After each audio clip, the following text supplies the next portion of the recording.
రాజ్యసభ సభ్యత్వానికి రాజీనామా చేసి రాజకీయాల నుండి పూర్తిగా తప్పుకుంటున్నారని వైసీపీ రాజ్యసభ ఎంపీ విజయసాయిరెడ్డి ప్రకటించగానే తెలుగుదేశం పార్టీ కావచ్చు, తెలుగుదేశం పార్టీకి అనుకూలమని పేరున్న మీడియా సంస్థల నుంచి వస్తున్న స్పందన కాస్త ఆసక్తికరంగా ఉంది. మొన్నటి వరకు విజయసాయిరెడ్డి అసలు మనిషే కాదు, అత్యంత నీచంగా ట్వీట్ పెడుతూ ఉంటారని ప్రచారం చేసిన కొన్ని టీవీ ఛానళ్ళే ఇప్పుడు మాత్రం విజయసాయిరెడ్డి వ్యక్తిగతంగా చాలా మంచి వ్యక్తి, అసలు రాజకీయాల్లోనికి రాకముందు చాలా మంచి వ్యక్తి, ఆయన రాజకీయాల్లోకి వచ్చాను కూడా మంచి వ్యక్తే. కాకపోతే ఆ ట్వీట్లు అలా చేశారు. కానీ ఆ ట్వీట్లు చేసింది విజయసాయిరెడ్డి కాదు, గుర్రంపాటి దేవేందర్ రెడ్డి అనే వ్యక్తి చేశారు. అలా గుర్రంపాటి దేవేందర్ రెడ్డి చేసిన ట్వీట్లు విజయసాయిరెడ్డి మీదకి దోశారు. అవన్నీ వాటికి సంబంధం లేదు. విజయసాయిరెడ్డి సానుకూలంగా మంచిగా పెట్టే ట్వీట్లు మాత్రమే స్వతహాగా విజయసాయిరెడ్డి పెట్టేటివి, నెగిటివ్గా బూతులతో పెట్టేటివన్నీ గుర్రంపాటి దేవేందర్ రెడ్డి పెట్టినవే అంటూ ఇప్పుడు తెలుగుదేశం పార్టీకి అనుకూలమని పేరున్న టీవీ ఛానల్లోనే ఆ ట్వీట్లను గుర్రంపాటి దేవేందర్ రెడ్డి మీదకు తోసేయడంతో పాటు విజయసాయిరెడ్డికి ఒక మంచి వ్యక్తి అని క్లీన్ చిట్ ఇచ్చాయి. అంటే మంచి వ్యక్తి చెడ్డ వ్యక్తి అని మనం చెప్పడం లేదు, కానీ వాళ్ళు చెప్తున్నాము.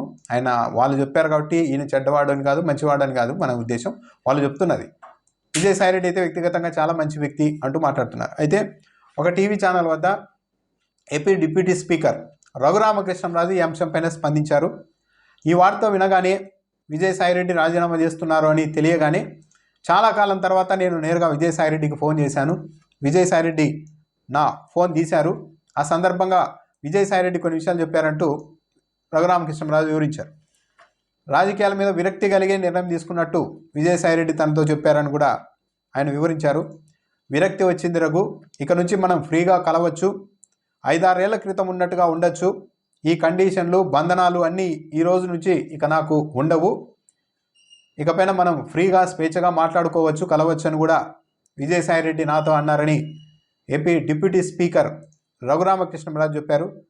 విజయసాయిరెడ్డి కంఠంలో కాస్త బాధ కనిపించింది, ఆయన పార్టీలో విసిగి వేసారిపోయినట్టుగా నాకు అనిపించింది అని కూడా చెప్పారు. తనకు డిప్యూటీ స్పీకర్ పదవి ఇచ్చినప్పుడు కూడా విజయసాయిరెడ్డి ఒక పాజిటివ్ ట్వీట్ చేశారు. అప్పుడు నేను అసెంబ్లీలో ఆయన్ని అభినందించాను అని కూడా చెప్పారు. ఆయన ట్వీట్లను వేరే వాళ్ళు చేసి ఈయన మీదకి వేసి ఆయన ఇబ్బంది పెట్టినట్టుగా అనిపిస్తోంది. వైసీపీలో విజయసాయిరెడ్డి ఉక్కపోతకు గురయ్యారు, ఆ విషయం ఆయన మాటల్లో నాకు అనిపించింది అని కూడా రఘురామకృష్ణంరాజు గారు చెప్తూ ఉన్నారు. అయితే ఈ వార్త విన్న తర్వాత బాధేసింది. గతంలో మేమిద్దరం ఒకరికొకరం తగులాడుకున్నాం, దెబ్బలాడుకున్నాం. అయినప్పటికీ కూడా ఆ తర్వాత తెలిసింది ఆ ట్వీట్లన్నీ ఆయనవి కాదని. యాక్చువల్లీ ఇదివరకు కూడా నాకు పరిచయం ఉంది, వైఎస్ఆర్ హయాం నుంచే. విజయసాయిరెడ్డి అయితే మంచి వ్యక్తి అని ఈరోజు రఘురామకృష్ణంరాజు చెప్తూ ఉన్నారు.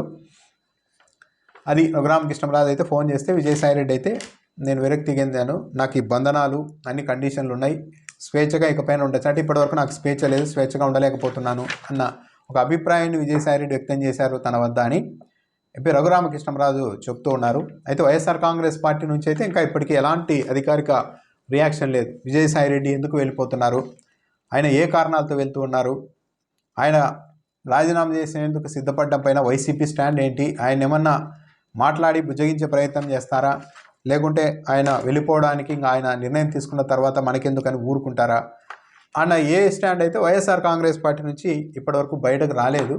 మరి ఏమైనా చర్చలు ఏమైనా జరుగుతున్నాయా, ఆలోపు తొందరపడి స్పందించడం ఎందుకు అని వైఎస్ఆర్ కాంగ్రెస్ పార్టీ వాళ్ళు ఉన్నారా, లేకుంటే జగన్మోహన్ రెడ్డి ఇక్కడ లేరు కాబట్టి ఏదా స్పందించాలి అన్న దానిపైన నిర్ణయం తీసుకోలేక వైఎస్ఆర్ కాంగ్రెస్ పార్టీ మౌనంగా ఉందా?